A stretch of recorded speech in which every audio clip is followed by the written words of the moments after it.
नमस्कार, स्वागत है रामचरितमानस पाठ में। और आज हम पढ़ने वाले हैं पृष्ठ क्रमांक 531 से लेकर 535 तक। अभी तक हमने पृष्ठ क्रमांक 530 तक पढ़ा है और आज जो हम पढ़ने वाले हैं पृष्ठ क्रमांक 531 से। तो जय श्री राम का नाम लेते हुए अब हम शुरुआत करते हैं। मंगल भवन अमंगल हारी, द्रवहु सुदशरथ अजर बिहारी। राम सिया राम जय जय राम। राम सिया राम जय जय राम। श्याम रामचंद्र की जय। पवन सुत हनुमान की जय। सीता माता की जय। भ्राता लक्ष्मण की जय।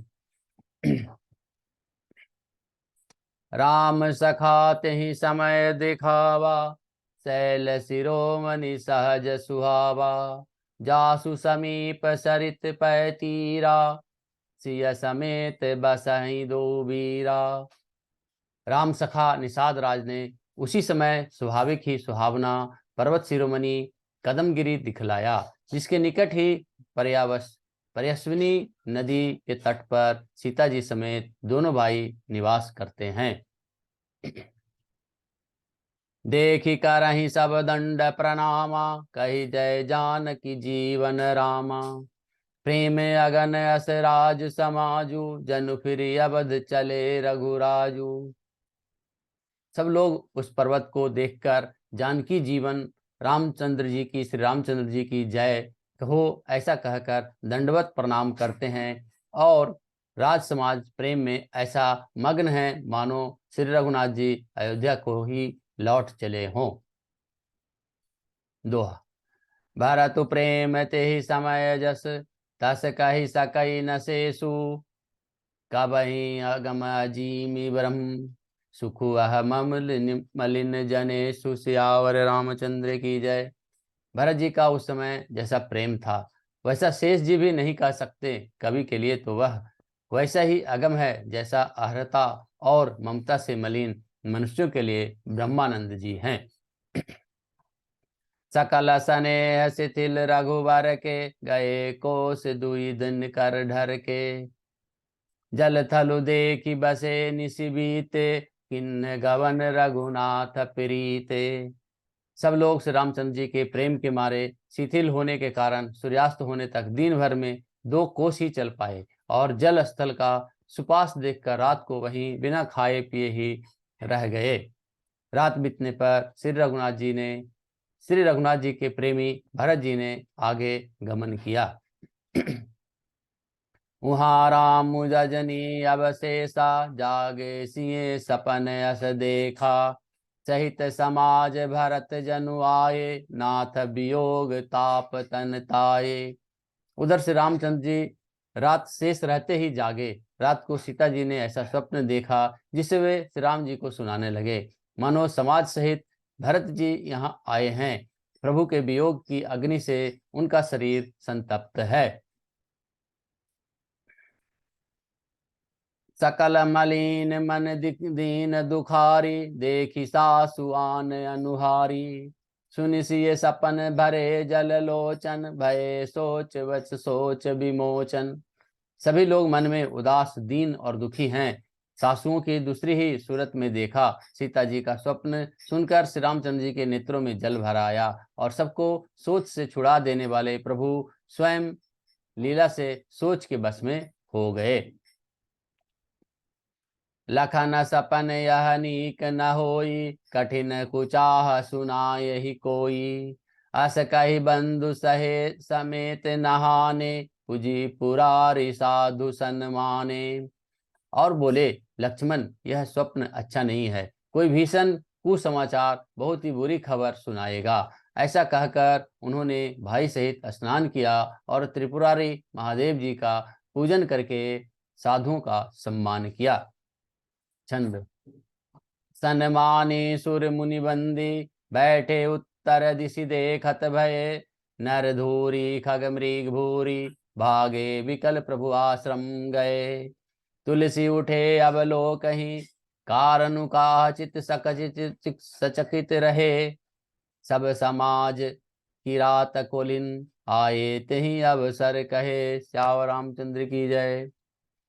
देवताओं का सम्मान करके, पूजन करके और मुनियों की वंदना करके श्री रामचंद्र जी बैठ गए और उत्तर दिशा की ओर देखने लगे।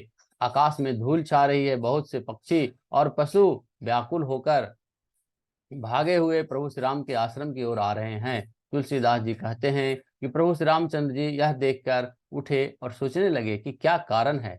वे चित्त में आश्चर्ययुक्त हो गए और उसी समय कोल भील ने आकर सब समाचार कहा।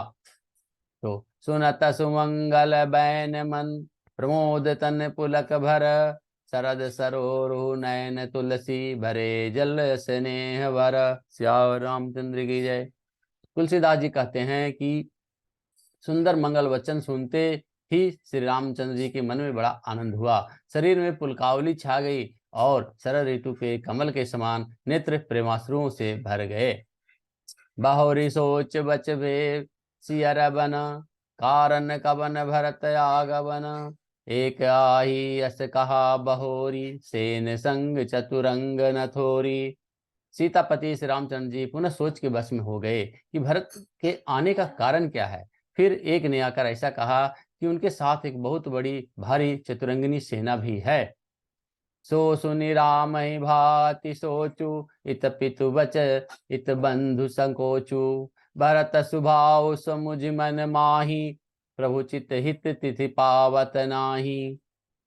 यह सुनकर श्री रामचंद्र जी अत्यंत सोच में पड़ गए। इधर तो पिता के वचन और उधर भाई के भरत का संकोच। भरत जी के स्वभाव को मन में समझकर वो प्रभु श्री रामचंद्र जी चित्त को ठहराने के लिए कोई स्थान ही नहीं पाते हैं। समाधान तब भाई यह जाने, भरतु कहो महु साधु सयाने, लखन लखे प्रभु हृदय बखभारु, कहत समय नीति नीति विचारू। यह जानकर समाधान हो गया कि भरत साधु और सब सयाने हैं तथा मेरे कहने पर वे आज्ञाकारी हैं। लक्ष्मण जी ने देखा कि प्रभु श्री रामचंद्र जी के हृदय में चिंता है, तो वे समय के अनुसार अपनी नीति युक्त विचार कहने लगे। बिन पूछ कछ कहु गोसाई, सेवक समय न ढीठ डिठाई, तुम सर्वज्ञ शिरोमणि स्वामी, आपनि समुझ कहु अनुगामी। हे स्वामी, आपके बिना ही पूछे मैं कह सब कुछ कहता हूँ।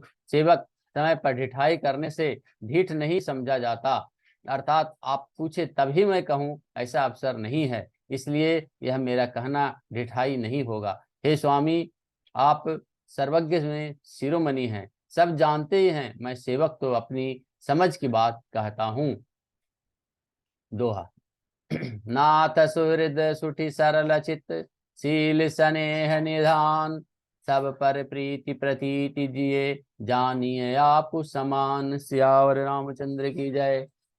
हे नाथ, आप परम सुहृदय, बिना ही कारण परम हित करने वाले हैं, सरल हृदय हैं तथा शील और स्नेह के भंडार हैं।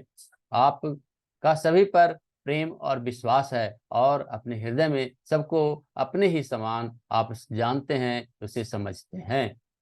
विषय जीव पाई प्रभुताई, मूढ़ मोह बस हो ही जनाई, भरतु नीति रत साधु सुजाना, प्रभु पद प्रेम सकल जगु जाना। परंतु मूढ़ विषयी जीव प्रभुता पाकर मोह बस अपने असली स्वरूप को प्रकट कर देते हैं। भरत नीति परायण, साधु और चतुर हैं तथा प्रभु आपके चरणों में उनका प्रेम है, इस बात को सारा जगत जानता है। तेऊ आजु राम पदु पाई, चले धर्म मर जाद मिटाई, कुटिल कुबंधु कु अवसर ताकी, जानी राम बनवास काशी। वे भरत भी आज राम जी के आपका पद का सिंहासन या अधिकार पाकर धर्म की मर्यादा को मिटाकर चले हैं। कुटिल खेम खोटे भाई भरत कुसमय देखकर और यह जानकर कि राम जी वनवास में अकेले हैं, असहाय हैं। करे को मंत्र मन साज समाजु, आए करे अकंटक राजू, कोटि प्रकार कल्पि कुटिलाई, आए दल बटोर दो भाई। अपने मन में बुरा विचार करके समाज जोड़कर राज्य को निष्कंटक करने के लिए वे यहाँ आए हैं। करोड़ों प्रकार के कुटिलताएं रचकर, सेना बटोरकर और दोनों भाई यहाँ आए हैं। जाजिया होती न कपट कुचाली, के ही सोहाती रथ बाजी गजाली, भरत ही दो सुदे को जाए, जग बिराई राज पद पाए।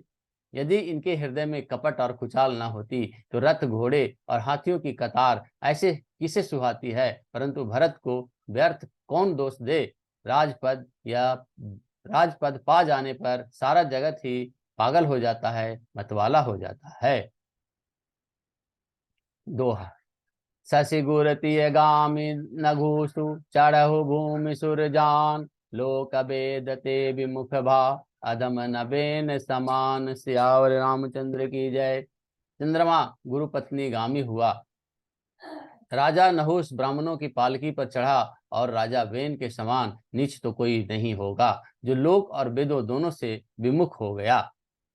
सहस बाहु सुरनाथु त्रिशंकु, के ही न राज मद दीन कलंकु, भरत किन यह उचित उपाऊ, त्रिपुरी निरंच न राखब काऊ। सहस्त्र बाहु देवराज इंद्र और त्रिशंकु आदि किसको राजमद ने कलंक नहीं दिया। भारत ने यह उपाय उचित ही किया है, क्योंकि शत्रु और ऋण को कभी जरा भी शेष नहीं रखना चाहिए। एक किन्नी नहीं भरत भलाई, निदरे राम मुजानी असहाई, समझ पर ही सो आज विशेषी, समर सरोस राम मुख पे की। हाँ, भरत ने एक अच्छी बात नहीं की, जो राम जी आपको असहाय जानकर उनका निरादर किया। आज संग्राम में श्री राम जी का क्रोध मुख देखकर यह बात भी उनके समझ में विशेष रूप से आ जाएगा, अर्थात इस निरादर का फल भी वह अच्छी तरह से पा लेंगे। इतना कहत नीति रस भूला, रन रस बिटपु पुलक मिस फूला, प्रभु पद बंदी शीस रज राखी, बोले सत्य सहज बलु भासी। इतना कहते ही लक्ष्मण जी नीति रस भूल गए और युद्ध रस रूपी वृक्ष पुलकावली के बहाने से फूल उठा, अर्थात नीति की बात कहते कहते उनके शरीर में वीर रस छा गया। वे प्रभु श्री राम जी के चरणों की वंदना करके चरण रज को सिर पर रखकर सच्चा और स्वाभाविक बल कहते हुए बोले, अनुचित नाथ न मानव मोरा, भरत हमहि उपचार न थोरा, कहीं लगी सही रही मनु मारे, नाथ साथ धनु हाथ हमारे। हे नाथ, मेरा कहना अनुचित न मानिएगा। भरत ने हमें कहीं नहीं प्रचारा है, हमारे साथ कम छेड़छाड़ नहीं की है। आखिर कहाँ तक सहा जाए और मन मारे रहा जाए, जब स्वामी हमारे साथ हैं और यह धनुष हमारे हाथ में है। दोहा। क्षत्रि जाति रघुकुल जन्मु, राम अनगु जगु जान, लातहु मारे चढ़ती सिर, नीचे को धूरी समान। सियावर रामचंद्र की जय। क्षत्रिय जाति रघुकुल में जन्म, और फिर मैं श्री राम जी का आपका अनुगामी हूँ, सेवक हूँ, और यह जगत जानता है। फिर भला कैसे सहा जाए। धूल के समान नीच कौन है, परंतु वह भी लात मारने पर ही सिर ही चढ़ती है। लात मारने पर सिर ही चढ़ती है। उठ कर जोरी रजाय सुमांगा, मन हो वीर रस सोवत जागा, बांधी जटा सिर कसी कटि माथा, साजी सरास नुसाय कुहा था। यूं कहकर लक्ष्मण जी ने उठकर हाथ जोड़कर आज्ञा मांगी, और मानो वीर रस से सोते हुए जाग उठा हो। सिर पर जटा बांधकर कमर में तरकस कस लिया, और धनुष को सजकर तथा बाण को हाथ में लेकर उन्होंने कहा, आजु राम सेवक जसुलेहि, भरत ही समर सिखावन देई, राम निरादन कर फल पाई, सो बहु समर सेज दो भाई। आज मैं श्री राम जी का आपका सेवक होने का यश ले लूं और भरत को संग्राम में शिक्षा दूं। श्री रामचंद्र जी आपके निरादर का फल पाकर दोनों भाई भरत और शत्रुघ्न रनसैया पर सोए। आई बना भल सकल समाजो, प्रगट करऊं ऋष पाछिल आजू। जिमि करे निकर दलई मृगराजू, ले लपेटी लबा जिमि बाजू। अच्छा हुआ जो सारा समाज आकर एकत्र हो गया। आज मैं पिछला सब क्रोध प्रकट करूंगा। और सिंह हाथियों के झुंड को कुचल डालता है और बाज जैसे लवे को लपेट में ले लेता है। तैसे ही भरत ही सेन समेता, सानुज निदरी पनिपातऊ खेता। जी सहाय कर शंकर आई, तो मारऊ रन राम दुहाई। वैसे ही भरत को सेना समेत और छोटे भाई समेत तिरस्कार करके मैदान में पछाड़ूंगा। यदि शंकर जी भी आकर उनकी सहायता करें तो भी मुझे श्री रामचंद्र जी की सौगंध है, मैं उन्हें युद्ध में मार डालूंगा, उन्हें बिल्कुल छोड़ूंगा नहीं। दोहा। अति सरोस माखे लखन, लखी सुनी सपथ प्रवान। सब लोकपति, चाहत भभरी भगान। सियावर रामचंद्र की जय। लक्ष्मण जी के अत्यंत क्रोध से तमतमाया हुआ देखकर और उनकी प्रामाणिक सत्य सौगंध खाकर सुनकर सब लोग बहुत ही भयभीत हो जाते हैं और लोकपाल घबराकर भागना चाहते हैं। जगु भय मगन गगन भई बानी, लखन बाहुबल विपुल बखानी। तात प्रताप प्रभाव तुम्हारा, वो कही सकई को जान निहारा। सारा जगत भय में डूब गया और लक्ष्मण जी के अपार बाहुबल की प्रशंसा करते हुए आकाशवाणी हुई, हे तात, तुम्हारे प्रताप और प्रभात को कौन कर सकता है और कौन जान सकता है। आज हमने पृष्ठ क्रमांक 531 से 535 तक पढ़ा है और आज की कथा यही समाप्त होती है। आज की कथा इतनी भयो सुनो वीर हनुमान, श्यावर रामचंद्र की जय, पवन सुत हनुमान की जय, सीता माता की जय, भ्राता लक्ष्मण की जय। मंगल भवन मंगल हारी, द्रवहु सुदशरथ अजर बिहारी। सिया राम जय जय राम। सिया राम जय जय राम। राव रामचंद्र की जय, पवन सुत हनुमान की जय, सीता माता की जय, भ्राता लक्ष्मण की जय। धन्यवाद। जय श्री राम, जय श्री राम, जय